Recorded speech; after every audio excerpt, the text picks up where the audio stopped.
عثمان بن ابی العاص ثقفی رضی اللہ عنہ سے روایت ہے کہ انہوں نے رسول اللہ صلی اللہ علیہ وسلم سے درد کی شکایت کی جسے وہ اپنے جسم میں محسوس کرتے تھے جب سے وہ مسلمان ہوئے تھے. کوئی دن پیچھے پڑ گیا ہوگا کہ کیوں مسلمان ہو گئے اور ہمیں کیوں چھوڑ گئے. تو رسول اللہ صلی اللہ علیہ وسلم نے ان سے فرمایا اپنا ہاتھ اس جگہ رکھو جہاں تم اپنے جسم میں درد محسوس کرتے ہو اور 3 مرتبہ بسم اللہ کہو اور 7 مرتبہ یہ پڑھو اعوذ باللہ وقدرتہ من شر ما اجد واحاذر. تو خود کو دم کرنے کے لیے بھی درد والی جگہ پہ ہاتھ رکھ سکتے ہیں اور اگر کوئی اور رکھ کے پڑھنا چاہے تو وہ بھی دم کر سکتا ہے اس طریقے سے. نرم بستر کمر کے درد کا باعث بنتا ہے کیونکہ کمر اور پشت کے عضلات ڈھیلے پڑ جاتے ہیں مسلس. اگر مسلسل نرم بستر استعمال کیا جائے تو درد بڑھتا ہی چلا جاتا ہے. ٹھیک ہے, ان چیزوں سے پرہیز کرنا چاہیے. جب انسان اپنے بستر کا انتخاب کرے تو اس میں بھی کانشیس ہو. پہلے لوگ چارپائیوں پہ سوتے تھے, روئی کے گدے ہوتے تھے, اب فوم کے بستروں پہ سوتے ہیں جو بالکل ہی ان نیچرل ہے. اس کا نقصان کیا ہو رہا ہے, انسان کا جو پوسچر ہے وہ ٹیڑھا ہو جاتا ہے, خراب ہو جاتا ہے, یعنی ایسی جگہوں پر پریشر پڑتا ہے جہاں نہیں پڑنا چاہیے.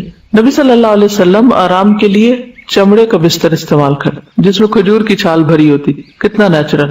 بیماری میں انسان اپنی عبادت جتنی ممکن ہو وہ کرتا رہے, اس کو نہ بھولے, نمازیں نہ چھوڑ کے بیٹھ جائیں. اس میں ہم دیکھتے ہیں نبی صلی اللہ علیہ وسلم نے اپنی بیماری میں حکم دیا کہ حضرت ابوبکر لوگوں کو نماز پڑھائیں. جب وہ لوگوں کو نماز پڑھانے لگے تو رسول اللہ صلی اللہ علیہ وسلم نے اس دوران ایک دفعہ اپنے آپ کو ذرا ہلکا محسوس کیا, اور اس وقت ابوبکر ابھی نماز پڑھا رہے تھے کہ آپ وہاں تشریف لے گئے. ابوبکر نے آپ کو دیکھا تو پیچھے ہٹنا چاہا لیکن آپ نے اشارے سے ان کو اپنی جگہ پر رہنے کا حکم دیا. پھر آپ ابوبکر کے برابر ان کے پہلو میں بیٹھ گئے تو ابوبکر رسول اللہ صلی اللہ علیہ وسلم کی اقتداء کر رہے تھے اور لوگ ابوبکر کی پیروی کر رہے تھے. تو بیماری میں اللہ کا ذکر خوب کرتے رہیں. ایک بڑی خوبصورت حدیث ہے, یہ دعائیں ایپ میں نے یہ ڈلوا دی ہوئی ہے, یہ ذکر بھی. اللہ ابو مسلم کہتے ہیں میں گواہی دیتا ہوں کہ ابو سعید اور ابو ہریرہ رضی اللہ عنہما نے گواہی دی کہ ان دونوں کی موجودگی میں رسول اللہ صلی اللہ علیہ وسلم نے فرمایا جو لا الہ الا اللہ واللہ اکبر کہتا ہے تو اس کا رب اس کی تصدیق کرتا ہے اور کہتا ہے ہاں میرے سوا کوئی معبود برحق نہیں, میں ہی سب سے بڑا ہوں. جب وہ لا الہ الا اللہ وحدہ کہتا ہے تو اللہ تعالیٰ فرماتا ہے ہاں مجھ تنہا کے سوا کوئی معبود برحق نہیں. اور جب وہ لا الہ الا اللہ وحدہ لا شریک لہ کہتا ہے تو اللہ تعالیٰ کہتا ہے ہاں مجھ تنہا کے سوا کوئی معبود برحق نہیں اور میرا کوئی شریک نہیں. اور جب لا الہ الا اللہ لہ الملک و لہ الحمد کہتا ہے تو اللہ تعالیٰ کہتا ہے کہ ہاں کوئی معبود برحق نہیں مگر میں, میرے ہی لیے بادشاہت اور میرے ہی لیے حمد ہے. اور جو لا الہ الا اللہ ولا حول ولا قوت الا باللہ کہتا ہے تو اللہ تعالیٰ فرماتے ہیں ہاں میرے سوا کوئی معبود نہیں اور گناہوں سے بچنے اور بھلے کام کی قوت نہیں مگر میری توفیق سے. آپ فرماتے تھے جو کوئی ان کلمات کو اپنی بیماری کی حالت میں کہے اور مر جائے تو اسے آگ نہیں کھائے گی. تو ہر بیمار کو یہ ذکر ضرور کرنا چاہیے.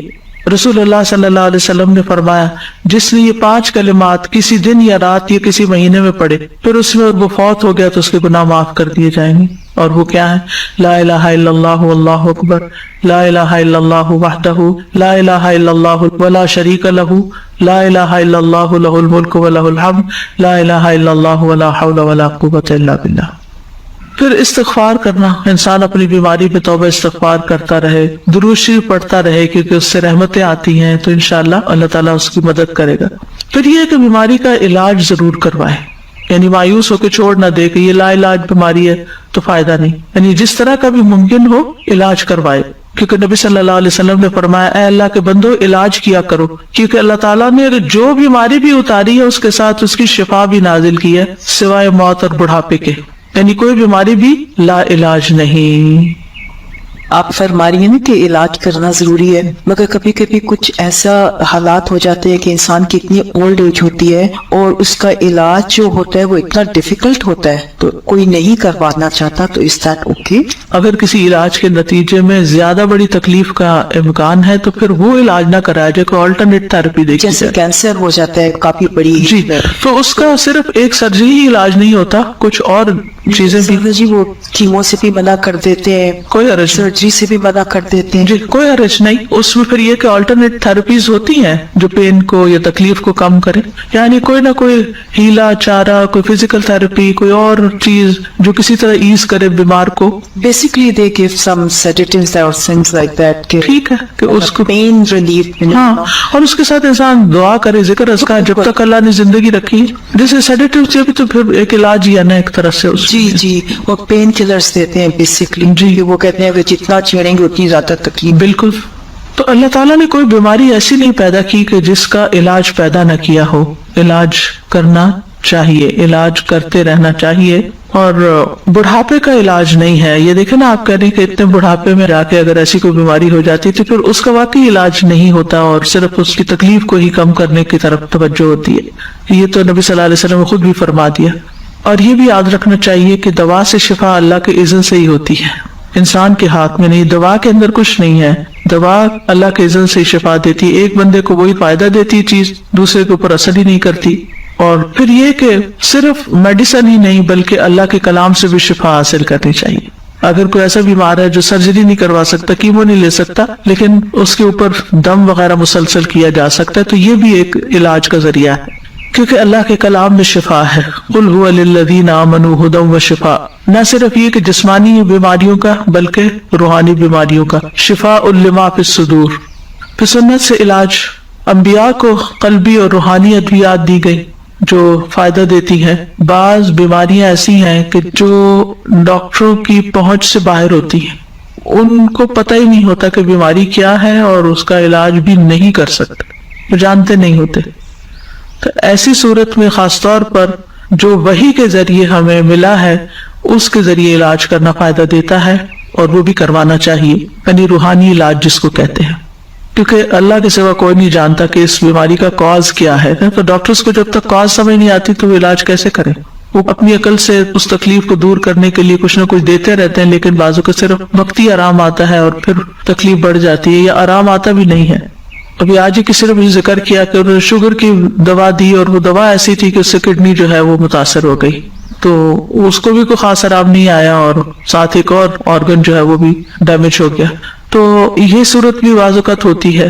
تو انسانی کوششیں اب بھی انسانی جسم کو سمجھنے میں ناکام ہے کہ یہ کس طرح ورک کرتا ہے. جتنا بھی ہوا ہے الحمدللہ فائدہ بھی بہت ہے، بیماریاں دور بھی ہوتی ہیں، لیکن پھر بھی مکمل کمپلیٹ علم انسانوں کے پاس نہیں ہے. وہی الہی کے ذریعے جو اللہ نے کلام اتارا ہے، جب اللہ نے فرما دیا کہ اس میں شفا ہے تو قرآن سے شفا حاصل کرنی چاہیے.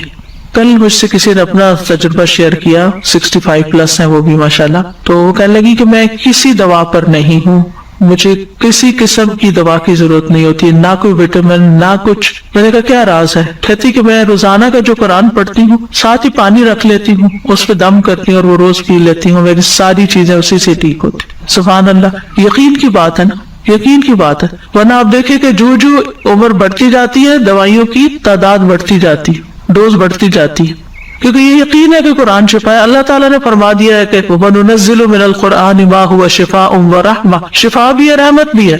اور پھر یہ کہ قرآن میں سے کہیں سے بھی پڑھ لیں، بعض تو اسپیسیفک آیات تجربے مشاہدے کی روشنی بتاتے ہیں، وہ بھی ٹھیک ہے، لیکن ادروائز آپ کہیں سے بھی پڑھ لیں انشاءاللہ آپ کو شفا ہوگی. اور اگر آپ روز یہی پریکٹس شروع کرتے ہیں کہ جب قرآن پڑھنے لگے اپنا پانی پاس رکھ لیں، اونچی آواز سے تلاوت کریں، اور پھر وہ پانی کے اندر وہ جو آپ کی قرآن کی آیات کا اثرات ہیں وہ جائیں گے اور وہی پی لیں، اور وہ آپ کے کان بھی سن رہے ہیں، آپ کا جسم بھی سن رہا ہے، اور پانی بھی آپ کے اندر وہی گیا ہے، تو انشاءاللہ شفا ہوگی. پھر اسی طرح حجامہ کرانا، کپنگ، کیونکہ نبی صلی اللہ علیہ وسلم نے اس کے بارے میں تلقین کی ہے. اور جب آپ معراج پر گئے تھے تو جس فرشتوں کے گروہ سے ملے تو انہوں نے یہ کہا کہ اپنی امت کو حجامہ کرانے کا حکم دے. اور اس میں الحمدللہ بہت فائدہ بھی ہوتا ہے. کئی ایسی لا علاج بیماریاں جو کسی دوا سے نہیں جاتی وہ حجامہ سے چلی جاتی ہیں. پھر کلونجی ہے، کلونجی کا بھی ہے کہ بعض اوقات لوگ کہتے ہیں ہمیں یہ سمجھ نہیں آتی کتنی کھائیں کتنی نہیں.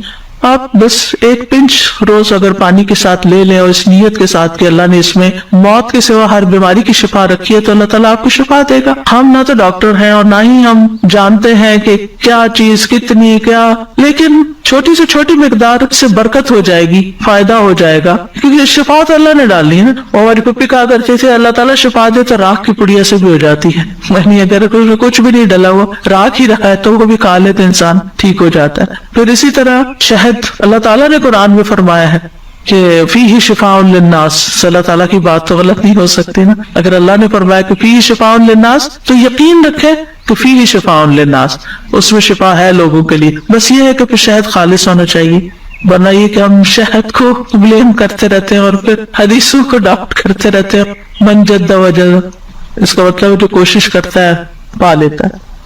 میں یہ سوچ رہی تھی کہ نیت بہت امپورٹنٹ ہے. اگر ہم شہد لے رہے ہیں, ہم کلونجی لے رہے ہیں, ہم زیتون لے رہے ہیں, تو ہماری نیت اگر یہ ہے کہ اس میں اللہ نے بولا ہے تو اللہ کی کہیں بھی بات غلط نہیں ہوتی, اس سے مجھے شفا ملے گی, تو پھر شفا مل جائے گی. جیسے انسان سوچتا ہے نا پھر باڈی بھی ویسے جیسے کام وہ کرتا پانی سے شفا ہو گئی, تو جیسے اپنی نیت انسان کو جائزہ لینا ہے. اللہ کا حکم, رسول اللہ صلی اللہ علیہ وسلم کا حکم اور آپ کا تجربہ اور کافی ہے ہمارے. اسی طرح آب زمزم حدیث میں آتا ہے جس مقصد کے لیے پیا جائے وہ اس سے فائدہ ہوتا ہے. یعنی الحمدللہ مسلمانوں کے ہر گھر میں کچھ نہ کچھ زمزم جو ہے موجود ہوتا ہے, تو وہ اکٹھا نہ پی جائیں بلکہ اس کو تو تبرک کے طور پہ رکھیں, اور آپ اپنے پانی میں تھوڑا تھوڑا ڈال کے اس کو, کیونکہ جس پانی میں آپ ڈالتے ہیں اس سارے کی تاثیر بھی بدل جاتی. تو دم کر کے رکھ لیں, سورۃ فاتحہ پڑھ کے رکھ لیں اور اس کے اندر سے تھوڑا تھوڑا پھر پیتے رہیں.